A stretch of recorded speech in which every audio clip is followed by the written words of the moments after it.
आइए दोस्तों, आपको दिखाते हैं प्रदर्शनी की परमात्मा ने किस प्रकार से सृष्टि की रचना की। ये यहाँ पर सर्वप्रथम कमल पुष्प पे बैठे हुए परमेश्वर कबीर साहब ने सामने अपने एक वचन की शक्ति से 4 अमर लोकों की रचना की। अनामी लोक, अगम लोक, अलख लोक और सतलोक। ये चारों लोग ये परमात्मा बैठे हुए हैं। ऊपर के इन चारों अमर लोकों में परमेश्वर कबीर जी ने कमल पुष्प रूपी सिंहासन की रचना की और नराकार पुरुष रूप में यानी एक सम्राट के समान मुकुट पहनकर ऊपर सफेद छत्र लगाकर महाराजा की तरह इन 4 रूपों में विराजमान हुए। अनामी पुरुष के रूप में, अगम पुरुष के रूप में, अलग पुरुष के रूप में और सत्य पुरुष के रूप में।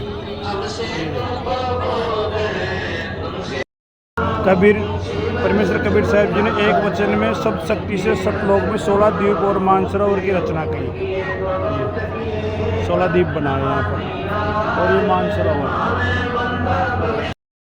और ये यहाँ पर परमेश्वर कबीर साहब जी ने 16 वचनों से 16 शब्दों से 16 पुत्रों की उत्पत्ति की, जिनके नाम है स्पष्ट, कुरम, ज्ञानी, विवेक, तेज, सहज, संतोष, सुरति, आनंद, समा, निष्काम, जलरंगी, अचिंत, प्रेम, दयाल, धैर्य, योग, संतान अर्थात योगजीत।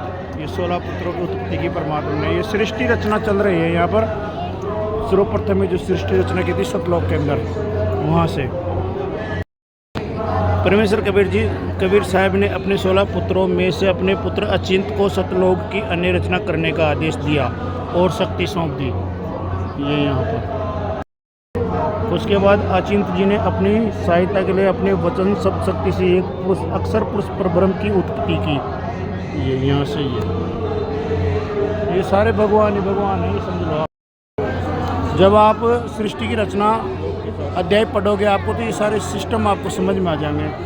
ये देखो, ये अमर पुरुष, अक्षर पुरुष मानसरोवर में स्नान करने गए और कई युगों तक जल में ही सो गए। सतलोक में श्वासों से शरीर नहीं है।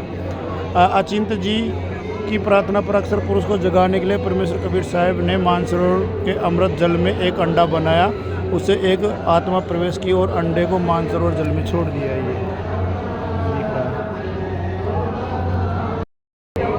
और यहाँ पर ये जल में अंडे की गड़गड़ाहट से अक्षर पुरुष की निद्रा भंग हुई। उसके कोप क्रोध से अंडा फूट गया और उसमें से ज्योति निरंजन यानी कि सर पुरुष की उत्पत्ति हुई, जो आगे चलकर काल कहलाया। इस अंडे में से फूट करके ये ज्योति निरंजन काल, जिसको यहाँ के 3 लोक 21 ब्रह्मांड का भगवान माना जाता है। फिर परमपिता परमेश्वर कबीर साहब जी ने सारी सृष्टि की रचना स्वयं की।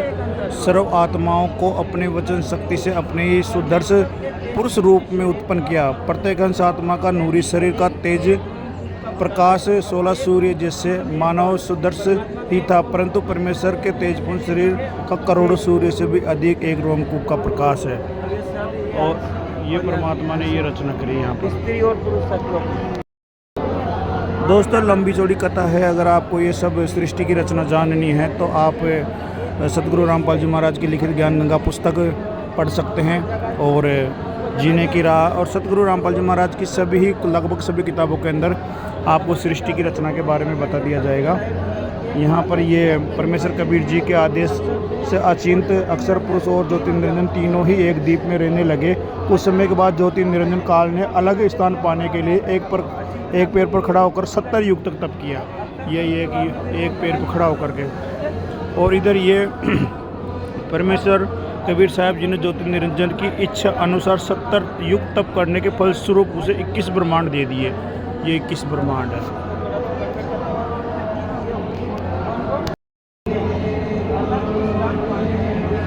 फिर ज्योति निरंजन काल के मन में इच्छा हुई कि इन 21 ब्रह्मांड की रचना करने के लिए सामग्री चाहिए, इसलिए उसने दूसरी बार 70 युग तक एक पैर पर खड़ा होकर फिर से तप किया। ज्योति निरंजन को तप करते देखकर उस पर मोहित हुई आत्माएं, उसको इस तरह देख करके, और जो हम सब यहाँ पर पृथ्वी पे फंसे हुए जितने भी जीव है सब इसको देख करके और हम इसके ऊपर आसक्त हो गए। पीछे से देख रहे हैं ना ये आत्मा सारे।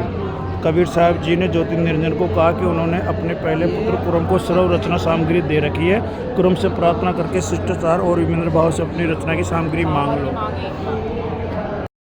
जब ज्योति निरंजन कुरम जी के पास गया उस समय कुरम जी ध्यान अवस्था में थे। ज्योति निरंजन ने बिना किसी शिष्टाचार और प्रार्थना किए ही जबरदस्ती कुरम जी का मुकुट उतार दिया। उसके बाद उस मुकुट से 5 तत्व 3 गुण रजोगुण, सतोगुण और तमोगुण निकले।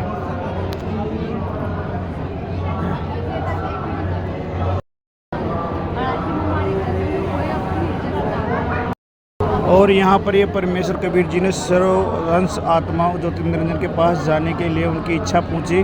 तब काफ़ी देर सर्वप्रथम एक आत्मा ने हाथ उठाकर ज्योति निरंजन के साथ जाने की स्वीकृति करी और फिर देखते ही देखते वहाँ उपस्थित असंख्य आत्माओं ने हाथ उठाकर स्वीकृति दे दी कि हम भी ज्योति निरंजन के साथ जाना चाहते हैं। वे सभी आत्मा पहले से ही ज्योति निरंजन को तब देखकर उस पर आसक्त हो चुके थे।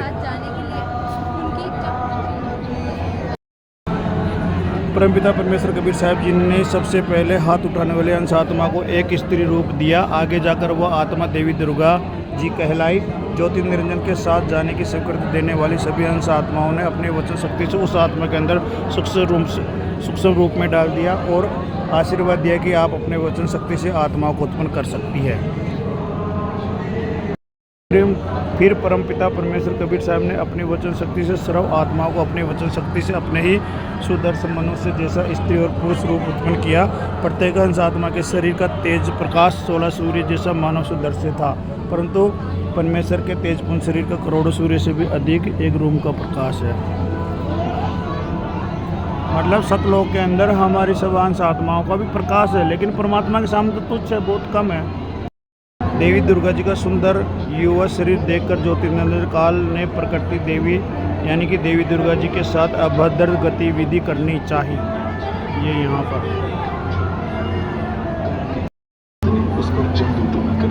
गरीबदास जी महाराज का लिखा हुआ। अपनी रक्षा के लिए देवी दुर्गा जी ने सूक्ष्म रूप बनाकर ज्योति निरंजन के पेट में चली गई और परमात्मा से रक्षा के लिए प्रार्थना की। उसके बाद ज्योति जी के रूप में परमेश्वर वहाँ कबीर साहब जी ने ज्योति निरंजन के पेट से देवी दुर्गा जी को बाहर निकाला। देखो इसके पेट में थी। परमेश्वर कबीर साहब जी ने अपने पुत्र जोगजीत जी के रूप में ज्योति निरंजन की इस अभद्र हरकत के कारण ज्योति निरंजन और देवी दुर्गा को 21 ब्रह्मांड सहित सतलोक से निष्कासित कर दिया और तभी से ज्योति निरंजन का नाम काल पड़ गया।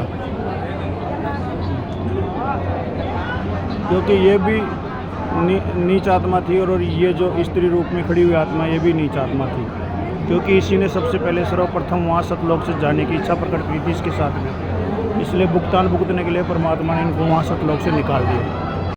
ज्योति निरंजन काल देवी दुर्गा और किस ब्रह्मांड से सतलोक से नीचे की ओर विमान की तरफ प्रस्थान करते हुए सतलोक से 16 शंख कोश की दूरी पर आकर ठहर गए, जहाँ पर अभी हम प्रेजेंट में रह रहे हैं।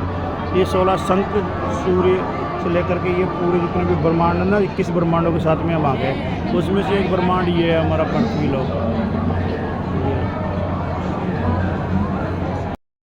उसके बाद में वहाँ से सतलोक से निकलने के बाद में उस काल पुरुष का सर पुरुष का इस तरह का रूप हो जाता है जिसे हम काल कहते हैं। सतलोक से निष्कासित होने के बाद ज्योति निरंजन काल का रूप बदल गया। ज्योति निरंजन और देवी दुर्गा जी द्वारा 21 ब्रह्मांडों की सृष्टि संचालन के लिए 3 पुत्र ब्रह्मा, विष्णु और शिव जी की उत्पत्ति कर उन्हें अचेत कर दिया। ये ब्रह्मा, विष्णु जी और शंकर जी, इन्होंने यहाँ पर रह करके इन 3 बच्चों को जन्म दिया। ब्रह्मा, विष्णु, महेश के माता पिता है ये। अधिक जानकारी के लिए आप सृष्टि रचना पढ़ सकते हो संत रामपाल जी महाराज की पुस्तक ज्ञान गंगा में। और आगे चलते हैं दोस्तों। तो ये ज्योति निरंजन काल ने देवी दुर्गा जी से अपने अव्यक्त रहने की प्रतिज्ञा की और कहा कि आज के बाद में किसी को अपने वास्तविक रूप में दर्शन नहीं दूंगा और जब तुम अब तुम सृष्टि की संचालन करो। यानी कि इस काल भगवान ने दुर्गा जी को सृष्टि की सारी व्यवस्था बनाए रखने के लिए इनको भार दे दिया कि अब आप सृष्टि की चलाते रहो। उसके बाद देवी दुर्गा जी ने अपने तीनों पुत्रों को युवा होने पर उन्हें सृष्टि संचालन के लिए 3 विभाग सौंपे। रजोगुण श्री ब्रह्मा जी, सतोगुण श्री विष्णु जी तथा तमोगुण श्री शिव जी। ये तीनों पुत्र हैं यहाँ पर ये, और ये देवी दुर्गा जी बैठी हुई है। और उसके बाद में यहाँ से काल भगवान अव्यक्त हो जाता है, यानी कि वो छुप जाता है, कभी इन्होंने भी नहीं देखा उसको। फिर देवी दुर्गा जी ने 3 देवियों को श्री सावित्री जी, श्री लक्ष्मी जी और श्री पार्वती जी की उत्पत्ति करी। ये तीनों की उत्पत्ति करने के बाद में इन तीनों देवताओं को एक एक सौंप दी और इनकी गर्भगृहस्थी बसाने के लिए कहा कि तुम्हारा आज से विवाह हो गया है।